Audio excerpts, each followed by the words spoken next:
Getting into shape. Skill 2, here's something new. We're looking at perimeter of common shapes.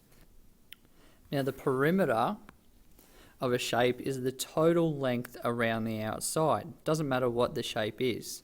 So if I want to go all the way around this square, okay, I'm talking about the length around the outside. That's the perimeter. Now here we've identified the square, the rectangle, parallelogram, triangle, and trapezium as some of the common shapes we're going to be using. The square has the same length on each of the four sides as indicated by these double lines on each length. That shows you that they're all the same. On a rectangle, there's a single line on two of the sides to show that they're the same, and a double line on two of the sides to show that they're also the same. A parallelogram is similar to a rectangle, however we don't have right angles in the corners. They're different angles in those corners there.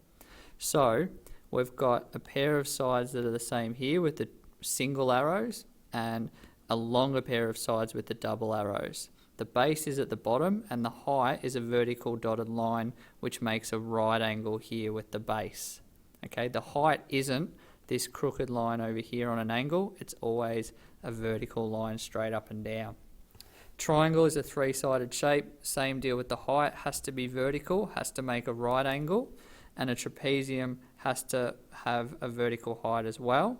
The short length up the top is A and the longer length down the bottom is B. So if we want to find the perimeter of any of these shapes, we simply need to add up the lengths of each side. If the lengths aren't in the same units, we can go back to skill 1 and look at how to convert the units so that they're all the same before we add them all up. A circle is the last common shape that we'll be looking at. When we're looking at the perimeter of a circle, we actually call it the circumference. The circumference can be found two different ways using two different formulas. The first one is pi times d. D refers to diameter, and diameter is the distance all the way across a circle. So you can see here with D, it's going all the way across the center of the circle. There's another formula where we use radius, 2 times pi times radius. And radius only goes to the middle of the circle and the outside. So that's half the length of the diameter because we're only going halfway across the circle. An important note is that while I've written these two formulas with multiplication signs in them, pi times d or 2 times pi times r, sometimes they'll be written like this in your textbook. Don't be confused. Most of the time when we write formulas, the multiplication sign isn't written, okay? But to make things as easy as possible, I will generally write them in for you. Here are some examples of finding the perimeter. I've got 4 steps over here. Step 1, identify the shape. 2, identify the important lengths. 3, find the perimeter or the circumference. 4, state the answer with units. So for a square, we obviously identify it's a square. All the lengths are 10, so we add up 10 plus 10 plus 10 plus 10, and we get an answer of 40. Here we've got a parallelogram. It's really important to know which lengths to use. We need 12 and 7, and that means up the top will be 12 as well, and 7 over here.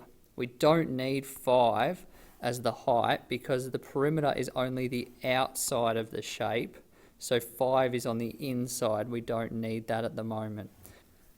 So let's add those sides up. 7 plus 12 plus 7 plus 12 gives 38 metres. Over on the right side, we've got 2 examples with circles. This first example has the diameter. All right, it's really important to work out whether you've got diameter or radius. This is diameter because it's going all the way across the circle, the 41 millimetres. So we use pi times d as the circumference formula, which is pi times 41, which gives an answer of 128.81 millimetres. The next example with a circle has radius because this 7.4 centimetres is only going halfway across the circle. So we use 2 times pi times r, which is 2 times pi times 7.4, giving us an answer of 46.50 centimetres. And we're done. Splash!